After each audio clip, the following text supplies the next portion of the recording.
ಕೆರೆರಾ ಅಕ್ರಮಗಳ ಬಗ್ಗೆ ಸಚಿವ ಜಮೀರ್ ಅಹಮದ್ ಖಾನ್ ಸೈಲೆಂಟ್ ಆಗಿದ್ದಾರೆ. ಅಕ್ರಮ ಭ್ರಷ್ಟಾಚಾರ ಕಮಿಷನ್ ಬಯಲಿಗೆಳೆದಿತ್ತು ನ್ಯೂಸ್ ಫಸ್ಟ್. ಇದರ ಬಗ್ಗೆ ಮಂತ್ರಿಗಳೇ ಸೈಲೆಂಟ್. ಕೆರೆರಾ ಅಕ್ರಮಗಳ ಬಗ್ಗೆ ಬಿಜೆಡ್ ಜಮೀರ್ ಅಹಮದ್ ಖಾನ್ ವಸತಿ ಇಲಾಖೆ ಸಚಿವರು ಸೈಲೆಂಟ್ ಆಗಿಬಿಟ್ಟಿದ್ದಾರೆ.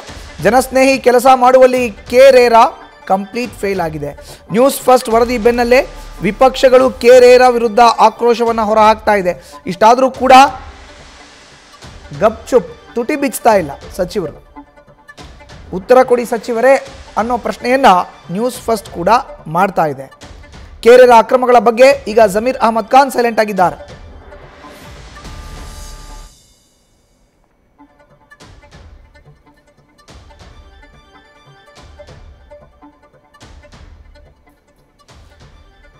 ಇನ್ನು ವಸತಿ ಇಲಾಖೆ ಸಚಿವರು ಸೈಲೆಂಟ್ ಆಗಿದ್ದಾರೆ ಕೆರೆರಾ ಅಕ್ರಮಗಳ ಬಗ್ಗೆ.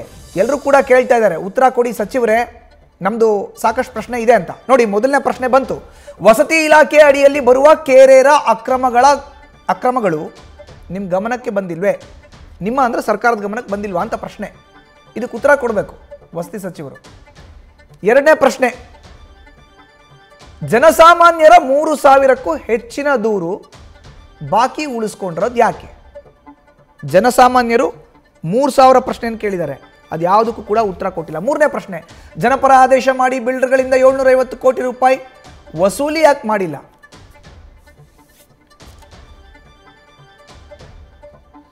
ಇನ್ನು ನಾಲ್ಕನೆಯ ಪ್ರಶ್ನೆ, ಅಧಿಕಾರಿಗಳಿಂದ ಹಿಡಿದು ಸಚಿವರವರೆಗೆ ಕಮಿಷನ್ ಫಿಕ್ಸ್ ಮಾಡಿದ್ಯಾರು? ಅಧಿಕಾರಿಗಳಿಂದ ಹಿಡ್ಕೊಂಡು ನಿಮ್ಮ ತನಕಲ್ಲೂ ಕೂಡ ಕಮಿಷನ್ ಫಿಕ್ಸ್ ಮಾಡಿದ್ದಾರಂತೆ, ಇದನ್ನು ಮಾಡಿದ್ಯಾರು? ಈ ಪ್ರಶ್ನೆಗೆ ಕೂಡ ಉತ್ತರವನ್ನು ಸಚಿವರು ನೀಡ್ತಾ ಇಲ್ಲ. ಐದನೇ ಪ್ರಶ್ನೆ, ನಿಮ್ಮ ಹೆಸರಿನಲ್ಲಿ ವಸೂಲಿ ಮಾಡ್ತಾ ಇದ್ರು, ನಿಮ್ಮ ಗಮನಕ್ಕೆ ಬಂದಿಲ್ವಾ? ಈಗ ಆಲ್ರೆಡಿ ನಿಮ್ಮ ಹೆಸರಲ್ಲಿ ವಸೂಲಿ ದಂಧೆ ಶುರು ಆಗ್ಬಿಟ್ಟಿದೆ, ಇದು ನಿಮ್ಮ ಗಮನಕ್ಕೆ ಬಂದಿಲ್ವಾ ಅನ್ನೋ ಪ್ರಶ್ನೆ. ಇನ್ನು ಪ್ರಶ್ನೆ ನಂಬರ್ 6, ವಿಪಕ್ಷಗಳು ಹೇಳುವಂತೆ ಕೆರೆರಾ ವಸೂಲಿ ಕೇಂದ್ರವಾಗಿ ಬದಲಾಗಿದೆಯಾ? ವಸೂಲಿ ಕೇಂದ್ರವಾಗಿ ಏನಾದ್ರೂ ಕೆರೆರಾ ಬದಲಾಗಿದೆಯಾ ಅನ್ನೋ ಪ್ರಶ್ನೆ ಕೂಡ ಇದೆ. ಇದು ಪ್ರಶ್ನೆ ನಂಬರ್ 6. ಇನ್ನು ಪ್ರಶ್ನೆ ನಂಬರ್ 7, ರೇರಾ ಮೇಲೆ ಆರೋಪಗಳ ಸುರಿಮಳೆ ಇದ್ರು ಸೈಲೆಂಟ್ ಆಗಿರೋದು ಯಾಕೆ? ಸಾಕಷ್ಟು ಆರೋಪ ಇದೆ ರೇರಾ ಮೇಲೆ, ಆರೋಪಗಳ ಸುರಿಮಳೆನೇ ಇದೆ, ಸೈಲೆಂಟ್ ಯಾಕಿದ್ರಿ? 8ನೇ ಪ್ರಶ್ನೆ, ಕೆರೆರಾ ವಿರುದ್ಧದ ಆರೋಪಗಳ ಬಗ್ಗೆ ತನಿಖೆಗೆ ನೀಡಲು ಸಿದ್ಧರಾಗಿದ್ದೀರಾ? ತನಿಖೆಗೆ ಏನಾದರೂ ಕೊಡ್ತೀರಾ ಸರ್ಕಾರದಿಂದ ಅನ್ನೋ ಪ್ರಶ್ನೆ. ಹೆಚ್ಚಿನ ಮಾಹಿತಿ ನೀಡ್ತಾರೆ ನಮ್ಮ ಪ್ರತಿನಿಧಿ ರಘುಪಾಲ್, ಈಗ ನೇರ ಸಂಪರ್ಕಕ್ಕೆ ಜಾಯ್ನ್ ಆಗಿದ್ದಾರೆ. ರಘು, ನೋಡಿ, ಜನಸಾಮಾನ್ಯರಿಂದ ಹಿಡಿದು ಎಲ್ಲರೂ ಕೇಳ್ತಾ ಇರುವಂಥ ಪ್ರಶ್ನೆ ಇದು. 8 ಪ್ರಶ್ನೆಗಳನ್ನು ಸಚಿವರು ಮುಂದೆ ಇಡ್ತಾ ಇದ್ದೀವಿ ನ್ಯೂಸ್ ಫಸ್ಟ್ ಮೂಲಕ. ಇದಕ್ಕೆಲ್ಲ ಸಚಿವರು ಉತ್ತರ ಹೇಳ್ತಾರಾ? ಸದ್ಯಕ್ಕೆ ಸಚಿವರು ತುಟಿ ಬಿಚ್ತಾ ಇಲ್ಲ. ರಘು ಮಧುಸೂದನ್, ಕರ್ನಾಟಕ ರಿಯಲ್ ಎಸ್ಟೇಟ್ ನಿಯಂತ್ರಣ ಪ್ರಾಧಿಕಾರ ಕೆರೆರಾ ಮೇಲೆ ಆರೋಪಗಳ ಸುರಿಮಳೆ ಕೇಳಿಬಂದಿದೆ. ಇದಕ್ಕೆ ಪೂರಕ ಎಂಬಂತೆ ನ್ಯೂಸ್ ಫಸ್ಟ್ ಕನ್ನಡ ದಾಖಲೆಗಳ ಸಮೇತ ಕೆರೆರಾದಲ್ಲಿ ಆಗ್ತಿರುವಂತಹ ಭ್ರಷ್ಟಾಚಾರ, ಅದರಲ್ಲಿ ನಡೀತಿರುವಂತಹ ಅಕ್ರಮಗಳು, ಜೊತೆಗೆ ವಸೂಲಿ ದಂಧೆ, ಇದೆಲ್ಲದರ ಬಗ್ಗೆ ವಿಸ್ತೃತವಾದಂತಹ ವರದಿ ಪ್ರಸಾರ ಮಾಡುವಂತಹ ಕೆಲಸವನ್ನು ನ್ಯೂಸ್ ಫಸ್ಟ್ ಮಾಡಿತ್ತು. ಯಾಕಂದರೆ ಗ್ರಾಹಕರಿಗೆ ಇಲ್ಲಿ ಹಿತವನ್ನು ಕಾಯುವ ಬದಲಿಗೆ ಬಿಲ್ಡರ್ಗಳ ಪರ ರೇರಾ ಕೆಲಸ ಮಾಡ್ತಿರೋ ಬಗ್ಗೆ ಕೂಡ ಸಾಕಷ್ಟು ಮಂದಿ ಖರೀದಿದಾರರು, ಗೃಹ ಖರೀದಿದಾರರು, ಗ್ರಾಹಕರು ಆರೋಪವನ್ನು ಮಾಡಿದರು. ಜೊತೆಯಲ್ಲಿ ಕೆರೆರಾದಿಂದ ಯಾವುದೇ ರೀತಿಯಾದಂಥ ಸೂಕ್ತ ಸ್ಪಂದನೆ ಸಿಗ್ತಿಲ್ಲ ಅನ್ನೋ ಒಂದು ಆರೋಪಗಳು ಕೂಡ ಕೇಳಿಬಂದಿತ್ತು. ಯಾಕಂದರೆ ರಾಜ್ಯದಲ್ಲಿ ಕಳೆದ 8 ವರ್ಷಗಳಿಂದ ಕೆರೆರಾ 3,000ಕ್ಕೂ ಹೆಚ್ಚಿನ ದೂರುಗಳನ್ನು ಪೆಂಡಿಂಗ್ ಇಟ್ಕೊಂಡಿರುವಂಥದ್ದು. ಜೊತೆಯಲ್ಲಿ ಯಾರೆಲ್ಲ ಗ್ರಾಹಕರಿಗೆ, ಖರೀದಿದಾರರಿಗೆ ಅನ್ಯಾಯ ಆಗಿರುವಂತಹ ಗ್ರಾಹಕರ ಪರ ನಿಲ್ಲುವಂತಹ ಕೆಲಸವನ್ನು ಕೆರೆರಾ ಮಾಡಿಲ್ಲ. ಯಾಕಂದರೆ 2,500ಕ್ಕೂ ಹೆಚ್ಚಿನ ಆದೇಶಗಳನ್ನು ಕೆರೆರಾ ಮಾಡಿದೆ. ಆದರೆ ಅವರಿಂದ ಸುಮಾರು 750 ಕೋಟಿಗೂ ಹೆಚ್ಚಿನ ಹಣವನ್ನು ವಸೂಲಿ ಮಾಡಿ ಗ್ರಾಹಕರಿಗೆ ಹಿಂತಿರುಗಿಸುವಲ್ಲಿ ಕೆರೆರಾ ವಿಫಲ ಆಗಿರುವಂಥದ್ದು. ಜೊತೆಗೆ ಕೆರೆರಾ ಅಡಿ ಕಂದಾಯ ಅಧಿಕಾರಿಗಳನ್ನು, ಕಂದಾಯ ಸಿಬ್ಬಂದಿಯನ್ನು ನೇಮಕ ಮಾಡಿಕೊಳ್ಳುವಲ್ಲೂ ಕೂಡ ಕೆರೆರಾ ವಿಫಲ ಆಗಿರುವಂಥದ್ದು. ಇದೆಲ್ಲದರ ಜೊತೆಯಲ್ಲಿ ಕೆರೆರಾದಲ್ಲಿ ಪ್ರಮುಖವಾಗಿ ಕೇಳಿಬಂದಂತಹ ಆರೋಪ, ಅಲ್ಲಿ ಯಾವುದೇ ಕೆಲಸ ಮಾಡಿಸ್ಕೊಳ್ಬೇಕಾದ್ರೂ ಕೂಡ ಇಂತಿಷ್ಟು ಹಣವನ್ನು ಕೊಡಲೇಬೇಕು, ಪ್ರತಿ ಫ್ಲಾಟ್ ಮತ್ತು ಪ್ರತಿ ಸೈಟ್ಗಳಿಗೆ ಹಣವನ್ನು ಫಿಕ್ಸ್ ಮಾಡಲಾಗಿದೆ ಅನ್ನೋ ಒಂದು ಆರೋಪ ಕೂಡ ಕೇಳಿಬಂದಿತ್ತು.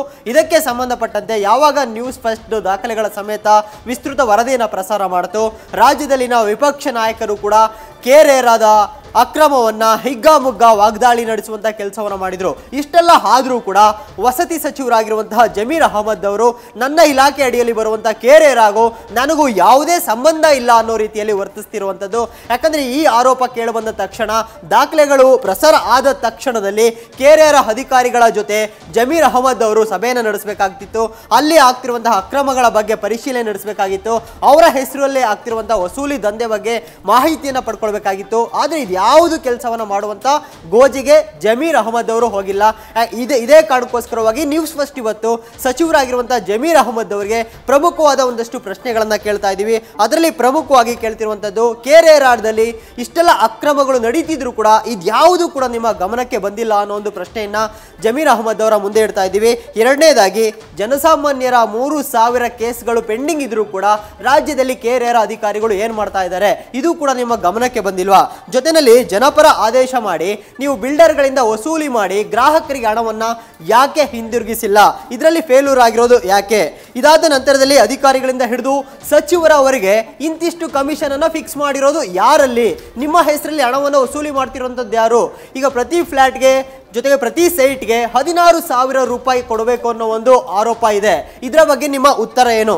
ಇದೆಲ್ಲದಕ್ಕೂ ಕೂಡ ಸಚಿವರಾಗಿರುವಂತಹ ಜಮೀರ್ ಅಹಮದ್ ಅವರೇ ಉತ್ತರ ಕೊಡಬೇಕಾಗಿರುವಂತದ್ದು. ಯಾಕಂದ್ರೆ ಇದರಲ್ಲಿ ಸೈಲೆಂಟ್ ಆಗಿದ್ರೆ, ಹೀಗಾಗಿ ವಿಪಕ್ಷಗಳ ಆರೋಪಗಳಿಗೂ ಕೂಡ ಇವರು ತುಟಿ ಬಿಚ್ಚಿಲ್ಲ.